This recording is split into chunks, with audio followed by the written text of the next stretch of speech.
আজকের যে নতুন বাংলাদেশ, আজকের যে আজাদি, আজকে যে আমরা স্বাধীনভাবে কথা বলতে পারা, আজকের যে বাংলাদেশে নির্বাচন হওয়া, আজকে যে বাংলাদেশে গণতান্ত্রিক পরিবেশ ফিরে আসা, এই সকল কাজের পিছনে আমাদের শহীদদের অবদান আছে।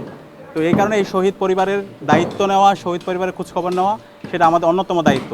সেই জায়গা থেকে ঢাকা মহানগরীর সম্মানিত আমির মাননীয় সংসদ সদস্য নুরুল ইসলাম বুলবুল ভাই গতকাল থেকে আজ পর্যন্ত শহীদ পরিবারের কাছে গিয়েছেন, আমরাও গিয়েছি।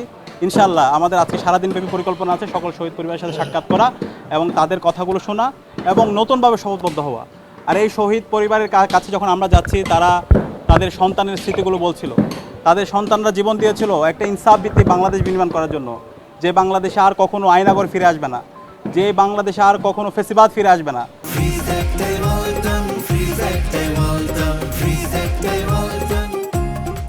যে বাংলাদেশে আর কখনো গুম খুন এই সংস্কৃতি ফিরে আসবে না।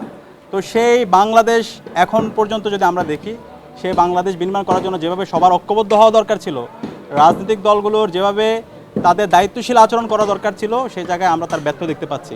তা আমি সবাইকে অনুরোধ করব, পবিত্র ঈদুল আজহার আজকের এই পবিত্র দিনে আমরা শপথবদ্ধ হই, আমরা যেন ঐক্যবদ্ধভাবে এই শহীদদের রক্তের উপর যে জমিন পেয়েছি, যে নতুন বাংলাদেশ পেয়েছি, সেই বাংলাদেশ গড়ার জন্য সবাই যেন আমরা একসাথে কাজ করি এবং এই ঈদের আনন্দটা সকল সর্বস্তরের মানুষদের মাঝে আমরা যেন ছড়িয়ে দিই। একই সাথে নগরবাসীর কাছে আমরা অনুরোধ করব, এই আনন্দটা যেন আমরা কারো জন্য কোনো ধরনের ক্ষতির কারণ না হয়।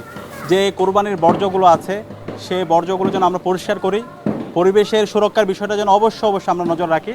সিটি কর্পোরেশনের উদ্যোগে ক্লিন করার জন্য বিভিন্ন পর্যায়ের এখানে কর্মকর্তাদেরকে দায়িত্ব দেওয়া হয়েছে এবং নিজ উদ্যোগে যেন আমরা আমাদের এই পরিবেশের সুরক্ষার জন্য আমাদের এই পরিবেশটাকে এবং বর্জ্যগুলোকে আমরা নিষ্কাশনের ব্যবস্থা করি।